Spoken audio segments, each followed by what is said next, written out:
It's Talking Synths, episode 31. I'm Sam. I'm Carlos. And we're from Syntaur, where we sell sounds. We refurbish vintage keyboards and sell them. We sell new keyboards. We have this nice new showroom here full of fun stuff. So if you're in the neighborhood in New Braunfels, Texas, come on by. Now, before you open the floodgates, you said we sell sounds, and did I say that? Yeah, that was the first thing you said, and I was like, oh, the emails. We sell parts. Didn't I say we sell parts? You said we sell sounds. It was actually how we got our start. It was long before I was with the company, but through sound design, and so it's a rich part of the Syntaur legacy, and we get asked about them all the time, and it is something we're working on. It certainly certainly leads into this episode, yeah. But in the words of Willy Wonka, strike that, reverse it. And if you were interested in acquiring some of our sounds, there is a place where you could go in the meantime, which would be our Patreon. That's right. Yeah. Patreon is the place where people support these video endeavors. Yeah. Synth Wizards, Talking Synths, all the video stuff that we could do. You can join up on our Patreon page basically as a supporter for as little as $3 a month. Mm-hmm. And then you get every single episode of Talking Synths, whereas the out to the normal civilians only goes every other episode. So yeah, and just kind of to show how far we've come since we've started the Patreon, we were able to bring Luke on board, and it's been a tremendous help, and it's really helped us step up our quality. And then if you really want to see some high quality synthesizer entertainment, check out the last Synth Wizards we did. Don't with cats.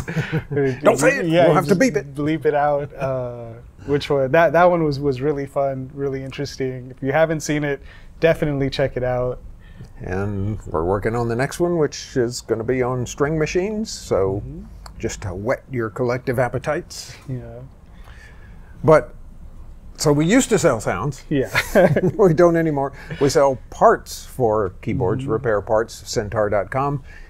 Pretty much any keyboard out there, if you need parts for it, go to Syntaur.com. And if it's not listed there, let us know and we'll get a parts page up for it. The one thing we don't carry, because I get calls for this all the time, is Suzuki Ace Rod kits, which not a Suzuki motorcycle, but Suzuki grand pianos. I was going to say, it sounds like something to go on the back of a chopper or something. Yeah, I call it breaking hearts, and it's whenever someone calls up for a part that's been long discontinued, and I have to tell them that it's, we just unfortunately can't get it. I have no idea what an Ace Rod kit is for a Suzuki grand piano. Must be good though. Well, are not, because they break. But I probably get about 2 calls a month. And that's for a grand piano, like with strings. I think it's a digital grand piano. Oh, okay. The only thing I could think of is that maybe it's like the Kurzweils, where it's the rod that goes through the back that connects all the pivot, the fulcrum. Why would that break? I have no idea. It's like made of space-age titanium. I don't know. Yeah. But if Mr. Suzuki is listening, fill us in. Yeah. Maybe it's a part we could carry, Yep. Yeah. All right, what else are we supposed to say? If you have questions for us here on Talking Synths, there's an email set up just for you, talkingsynths@syntaur.com. You can submit your questions and comments and suggestions for topics. And a lot of people have liked the topic of sound design that we've been on for the last 2 episodes. Formerly, we created a pad on the ESQ-1 starting from scratch, and then the episode after that, we fine-tuned it. And we got such good feedback, I thought it'd be good to keep going in that direction, in the sound programming direction, sound design direction, and just cover some tips and techniques and stuff. And so what I did is had Carlos load up. Speaking of old Syntaur sounds, load up Soundset 1, which was, I think, the first commercial product ever offered by Syntaur. Wow. I think there may have been a Mirage disc in there or something, some Mirage samples, but this was way back in 1988, I believe. But there's some fun stuff. There are fun techniques that were used to create some of these sounds, so I thought I'd pick 1 or 2 of them and just kind of go over some stuff. Now, I believe I've heard you say that the ESQ-1 was probably the first synthesizer that you knew inside and out? Yeah. Well, I mean, I'd like to say I knew some others inside and out-ish. What was your first Ensoniq keyboard? Mirage. The Mirage? Yeah. Because I remember you had a story about saving up for one, and then something happened to it. Oh, I had the Mirage, and then I had the ESQ, and then Ensoniq was going to come out with the EPS, and the Mirage was grainy and gritty, and you know, back then it was like amazing to get a digital sampler, but then after you tried sampling, mainly, you realized, boy, this is hard to work with. And then Ensoniq said, we're coming out with the EPS, which is a 13-bit sampler that is so much cleaner and so much more easy to sample on. They threw in that extra bit just for safe measure. Well, the Mirage was 8-bit, so it's 5 more bits. But it really looked cool, and I saved up every penny that I could to get one. I was living in LA at the time, and I got one right before I was going to fly home to Louisiana for Christmas, I think. And so really, quite literally, I brought it home in the box, parked it in my apartment, and took off. So I didn't even have time to open the box. And when I got back from that trip, I found out, oh, my apartment has been burglarized, and there went my EPS. And, oh, no. Oh, it was a heartbreak. But now every time we go on a road trip and we buy, you know, a van load of broken keyboards and stuff, and there's 4 EPSs in there, I think back, okay, I'm getting them back in spades. Yeah, they may be broken now, but at least I've gotten my fill of EPSs now. And the Mirage got so much cooler over those years. It just has such a neat sound with that lo-fi and the analog filtering and all. But the ESQ was, and yeah, it was probably the first synth that I knew. You know, it's probably the synth that I know the most about inside and out, as far as sound design and stuff. And it's cool. It opens a lot of doors that way. And so let's dive in and talk about some stuff. I wanted to bring up a patch called Mandolin. And again, this was the first commercial thing we released, and it was back in the day where you wanted to try to emulate a lot of stuff. I mean, if I were going to do a set of sounds now on the ESQ, I'd think, all right, what does the ESQ really do well, and focus on that kind of stuff. But back then, everyone wanted all kind of sounds, and so you know, you want to make your pianos and organs and whatnot. And so I did a patch called Mandolin. Not that a lot of people wanted mandolin sounds, but just because it was so cool to be able to do it. And I'll play it for you at first and show you what it can do.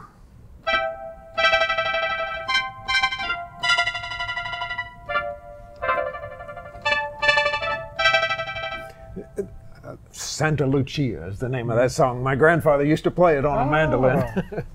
He was from Croatia, and he was a really good musician. Yeah. But the really cool thing about this sound is when you play it with the right technique, you can really kind of sound like a guy sitting there strumming a mandolin. So did your grandfather ever get to hear any of your patches? No, he was gone 15 years before the ESQ came out. So, but there's 2 ways you can play this, and I'm going to change to another patch first because it demonstrates this better. And this is banjo, and I wish I could play like the Beverly Hillbillies theme or something, but I can't play like that. But it does bring up something that Luke suggested. We need to do an episode one of these days on playing different styles to emulate, to fit the instrument, and that's a really important thing. If you got a banjo patch and you're playing, you know, C major chords up and down, so you know you're not going to sound like a banjo. You got to play it like a banjo player, and same with a mandolin, or same with strings or anything, for instance. So you know that's something that I think would be cool to get into in a future episode. But like on this banjo patch, if I press and hold a note, it fades out pretty quick. If you just pop it, it'll ring. So depending on the playing technique, you can either have more of a muted sound or a ringing sound. Obviously, I can't play banjo very well, but so that's one interesting thing about that. And that's programmed in the envelope of the ESQ-1 to where you set a low sustain level. And again, this applies to not just the ESQ-1, but pretty much anything. But on your envelope, if you set the sustain level low and pretty quick times to get there, your attack time and decay time, then you get to a point where you're holding the key down and your level goes to that low level. But if you have a long release time and you release the note before those attack and decay times come in, let's hit just one note only, please. Then you can get some ring to it. And so that's just kind of basic envelope programming. And I did want to kind of point that out. But the main thing I wanted to point out on this banjo patch is that this is based on the piano wave. It doesn't sound a bit like a piano. And it takes a special trick on the ESQ-1 to get it to sound like a banjo. I'm going to pull up this, it's an upright detuned piano. And I'm going to turn off 2 of the oscillators. So there's just one piano wave. It's got a little envelope and wiggliness to it. But you hear the basic sound of the piano, and you can tell, yeah, that's a piano. So I want to turn that into a banjo. And so they're both stringed instruments, but a piano has a really long string. A banjo has a really short, tight string. But it's got heart. It's got heart, and it's got twang. And so how do you do that on the ESQ? You'd think, well, I just tuned the piano higher. Well, on this instrument at least, and on the Ensoniq instruments that followed, the piano is a multi-sampled wave in the wavetable. And so what happens if I'm playing like a middle C and then I say, well, let's tune that higher to get a banjo, then I tune it, say, 4 whole steps up.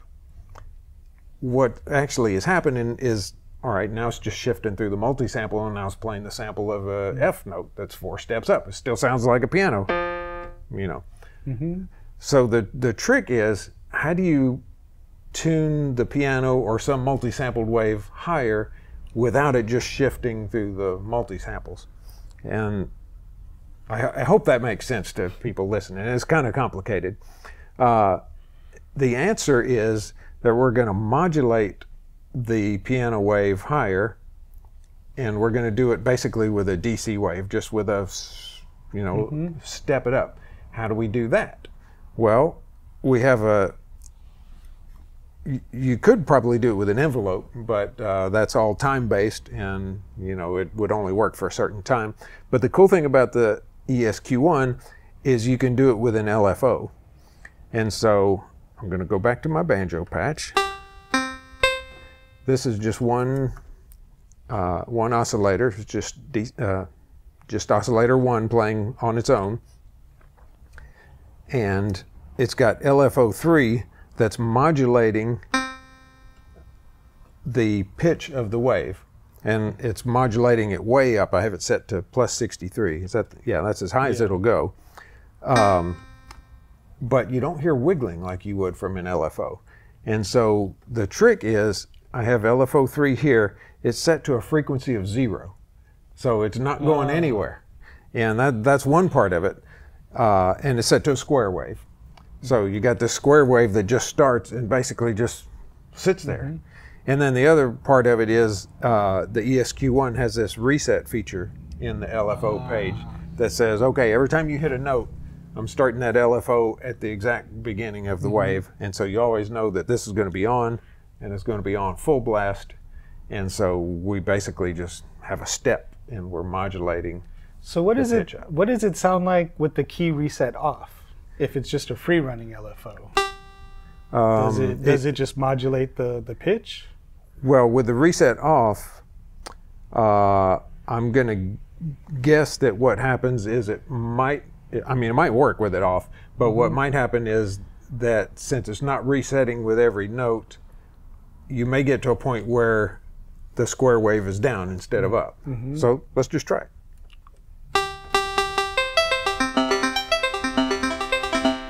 Probably sounds like it doesn't matter at all. Yeah. I guess it's because it's set to 0. Yeah, I don't know. It could be that after That's interesting. 83 notes, all of a sudden you get one that's off or whatever, or that's down instead of up. But yeah, it's a safety measure, I guess. Yeah. Maybe it works all the time with it off. I don't know. But the main thing is that LFO frequency being set to 0 with a square wave, so you just get this always on shelf, basically. And then you use that to modulate the pitch of the oscillator, and you take that piano wave and you say, okay, middle C, I'm going to take you and modulate you 4 steps up or whatever, and the effect of that is you got this long piano string, and all of a sudden it gets to be a short piano string and really much tighter, and basically sounds just like a banjo. Interesting. Yeah. So I love doing that kind of stuff. And so that's the same thing that I did for Mandolin. And you can tell if you hit the note fast and just pop it, you get that ringiness. And if you hold it, you get the strumminess. So you can play playing technique to give you the different kind of sounds.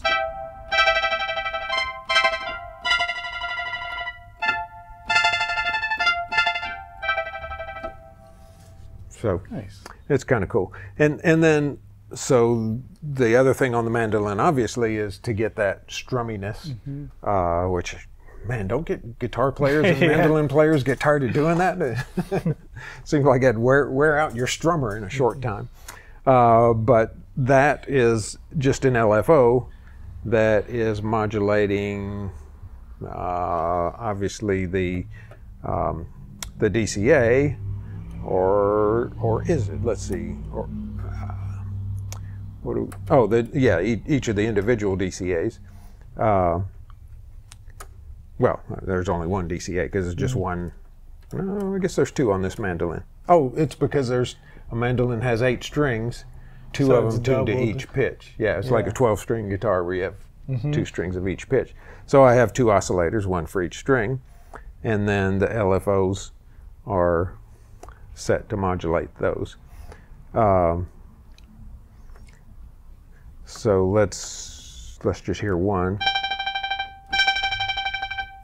Yeah, that's 2 together, and then there's 1. So you can tell you get a richer sound, just like on a real mandolin when you put that second string in. Here it is. And so let's turn the LFOs off on these. And someone commented, I made the comment 2 episodes ago about pressing the up and down buttons together. And yeah, it does work if you have the later OS in the ESQ, which this one does now. And I think you have to hit the bottom button first or something. But like if this is, if I have this set to 63 and I want it to 0, I just press both of these together, hitting the down. Yeah, if I hit the top arrow, if I hit the up arrow first, it doesn't work. If I hit the down arrow first and then press the top one at the same time, it centers that parameter, so that takes us to 0. Yeah, so that's the LFOs turned off on the DCAs. And I wonder if I have that on the filter as well. No, I don't. So it's just the DCAs. And then to get back to the standard patch. And you can tell also there's some envelope in there. You can hear the overall patch is louder when it first starts and then kind of dies down into the strumminess.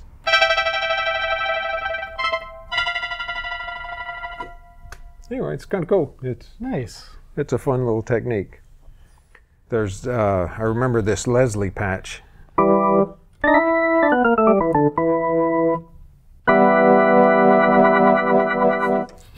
it's kind of a poor man's Leslie, because no keyboards at the time had effects built in them, and so nothing wakes up an organ patch like a Leslie. And so on this one, I actually made the spinning modulation sound with the mod wheel off to be slow. You can hear it wah, wah, wah, wah, wah, wah, wah. It's a little faster than I wanted it, as I recall, because the other part of it was that when you roll the mod wheel forward, it kicks in another LFO that's twice as fast as that one, that kind of goes right in the you know, they nestle together perfectly to make the fast speed. Yeah.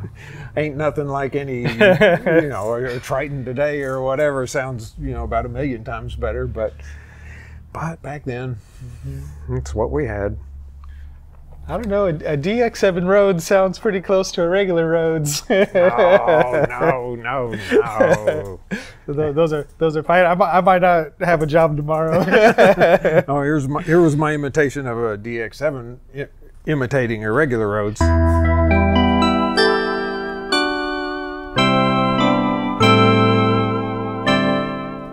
It's so much more belly, and I don't know. It doesn't have the growl that a good Rhodes has. Yeah. I always think it's interesting too, you know, because sometimes I'll have to. I reload instruments from different time periods, and you can just all that stuff that came out around the time of the DX7. Yeah. It's like everything has the Rhodes patch. Yep. You know, like a JX10 has a Rhodes patch. The electric piano. I get so sick of hearing it. Some people love it, and it works well for a lot of things. And it's certainly an iconic sound. Yeah. But it is its own sound. I mean, it ain't a Rhodes, but it's a cool sound on its own. But to me, it was just too glassy and too thin. And in fact, the DX7 came out right around the time the ESQ-1 came out. And that was right around the time where everyone was booting that old analog junk they had. And I remember wanting to buy a keyboard around then, and it was between the DX7 and the ESQ-1. And on the one hand, everyone and his mother-in-law was buying a DX7. So I should have bought that. Yeah. On the one hand, but on the other, I just like the sound of the ESQ-1 so much more. And yeah, it's got the analog. I think you got a little bit more programmability from the front panel on the ESQ-1. I mean, I guess there's a lot you can do on a DX7, but I've never gotten into FM programming, so yeah. There's a lot you can do if you're a mathematician. Yeah. if you're accounting. Yeah. If you really know the ins and outs of the DX7 programming, I mean, it's totally not intuitive as far as I could tell. Yeah. Whereas on the ESQ-1, you know, I took to it like a duck to water, because it's very intuitive, and you know, it works with my head at least. Yeah, well, and then as you've shown, you can get a whole wide palette of sounds from it, you know, just by taking some time and learning your instrument. Yeah. I think that's what it comes down to a lot of the time, too, is just willing to put in the legwork to actually learn your instrument. Yeah, true. Yeah. But, yeah, it was a very rewarding time to learn this. And yeah, so me and the ESQ-1 go way back, and we're good buddies. Well, what else is happening in the synthesizer world? So, you know, as we said on the last podcast, Focusrite acquired Dave Smith Instruments.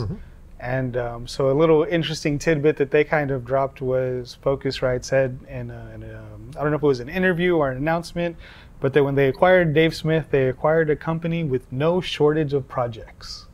So I think that kind of all our synth nerds, you know, our mouths are watering, you know, it's like projects, you say. Yeah, wouldn't that be cool to like walk through the back rooms of Dave's or Sequential now and see, that's what you're working on, or there's a really cool on YouTube. There's I don't remember what channel it was on, but it's like a tour of the sequential museum, and it's a pretty neat watch. It's about a half hour long, and there's one part where they open up a Prophet 10, and just opening up that front panel, the thing growls. And it's like, that's when you know you have a beast of an instrument. It's not even turned on. The growl just from the creakiness of the hinges of the lids, and it's like, that's sounds better than any mono synth I have. Can I just sample that and play it? Yeah, that's the cool thing. You're comparing it to cars all the time, but you know, driving an old car from the 70s, an old muscle car or something, is really fun, but you know, it's you got to fight it, and it's a struggle. And then you drive some fancy sports car from these days, it's like, this is dreamy. You know, it's two different things. But yeah, the beastliness of it is. It just reminds me of loading up the CS80 in the van. That's a two-person job. Yeah. Unless you're Ron. Ron can do it on his own, but everyone else, it's a two-person job. Man, that's a heavy thing. Yeah. Yeah. So yeah, maybe some cool stuff coming out of Focusrite soon. Coming out of Sequential. They teased. They said, you know, tentatively by July we should start hearing some new product announcements. Of course, there is a worldwide shortage of ICs and electrical components, and lumber and chicken wings and real estate and everything. So toilet paper. Yeah. So we'll see. We'll see. But by the end of the year, I'm sure we'll hear something. Yeah. Well, that'll be exciting. Well, great. Well, we hope you're enjoying this programming business here, and hope you're enjoying Talking Synths. Tune in to patreon.com, and you can get every episode and help us out, help us get these things out. All right. So, yeah, thanks again. And until next time, let me grab this mod wheel and roll it forward, and we'll modulate.